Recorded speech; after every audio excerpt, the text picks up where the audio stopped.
your country than you are. You're going about it, killing each other. You don't seem to care, but we do care because we still have 1.4 million Afghan refugees on our soil. We still have the after effects of the Soviet invasion of Afghanistan, the Kalashnikov culture, the drugs culture. And both Kalashnikov and drugs culture, we cannot really put down effectively unless there is peace in Afghanistan. Then of course, all the countries of our region, from India to Iran to Afghanistan, Pakistan, Central Asian countries, even Siberia, Russia, they all will benefit if there is peace in Afghanistan.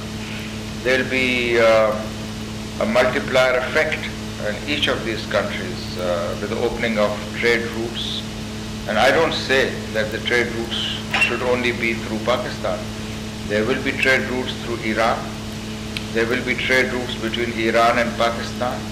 There will be trade routes between Central Asia, Afghanistan, Pakistan and India. And each of these countries will benefit. All the peoples will benefit. So really, Afghanistan's continuing internecine warfare was creating a lot of problems for the whole region and preventing us from realizing our potential and improving the lives of our people. Now, Afghanistan seems to be moving towards a denouement, and I think the fact that Afghanistan has been spared a bad confrontation between, say, the Pashtuns and the non-Pashtuns by recent days' activity, where the Uzbeks and other national groups have decided that they will take their destiny into their own hands and sit down and make peace with the others. I think this relatively bloodless near revolution that we've seen happening in North Afghanistan is something which we should build on and activate the United Nations and under their umbrella move forward to a just and equitable settlement so that all ethnic groups, etc., are given proper representation, and we have Afghanistan to be given the opportunity to have a central government and to move forward. Have you been able to convince the Iranians that you were not really responsible for the Taliban? I don't know, you better ask them, but I want to tell you, Mr. Nihal Singh, that this question has been asked of us. We've been accused. And the interesting part is that I keep asking the Americans, I said, are you responsible? Are we responsible? Who is responsible? Because we are all being accused. The Saudis are being accused of fathering the Taliban. Pakistan is accused of spawning them. The Americans are accused of making Pakistan into a surrogate to spawn them. I think these are all wrong. Taliban are homegrown commodities. Yes, I will have no hesitation in saying that there were some Taliban who came up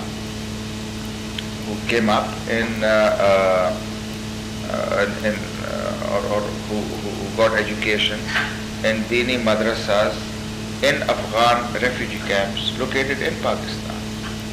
But they were not all Taliban, maybe 15%, maybe 10%, maybe 20%, but certainly not more than that.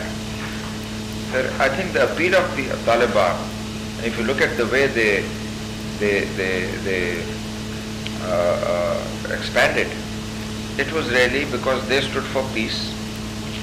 They showed in Kandahar area what kind of peace they brought about, and how they relieved the local population from the extortionists and other criminal elements. And this message spread, and they hardly ever had major military battles. It was more people rising up and welcoming them. And this is what you've seen happening even now. General Malik is at Uzbek. General Malik did not raise the rebellion against Dostum because Pakistan was helping General Malik. Pakistan is not involved. Pakistan has always tried to have good relations with all the jihadi groups. Even in the so-called days when we were being abused and accused by Ahmad Shah Massoud and Rabbani, we had contact with them. We were in contact. We were genuinely trying to persuade them to sit down and resolve the issue on the basis of amity and justice. So I hope with the present dramatic changes, we will seize this opportunity and move nearer to peace in Afghanistan. And I hope that all the neighboring countries and all the important players will likewise play a salutary role rather than to try and create further problems. And I'm sure Iran is a very good friend of Pakistan. Iran is a neighbor. Our destinies are intertwined in a sense. And I hope they will also understand. I believe they are also in contact with the Taliban. I'm sure they'll be in contact with others also. One last question, because you have quite a few people waiting for you. How do you look at the recent election result in Iran? It's quite dramatic. Yes, I think although there was talk in the few days before election, in the last 1 week or two, about Mr. Khatami getting very good crowds and support and all that. But I really am no expert on Iranian politics, and I couldn't predict this result. And I think most people could not predict this kind of a result, although they thought it would be a close run affair, but not this kind of a thing. I was telling some friends this morning, I said this is the year of landslide victories. We had a landslide in Pakistan, we had a landslide in Britain, now we have a landslide in Iran.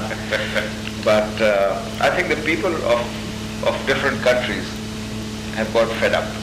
I think what they want is they want to get somebody into power who can deliver them of their difficulties, and which means that people are wise.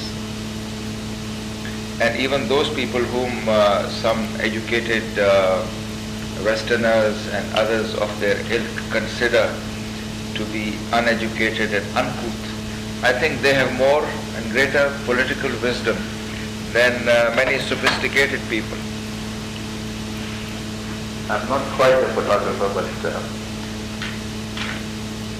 There is no flash. no, I have not brought this, but it's a powerful lens, so Yes, this is the best camera. Thank you. well, thank you very much. And it's been a pleasure talking to you. I wish we had more time. Yes, well, next time I hope. All right. Thank you.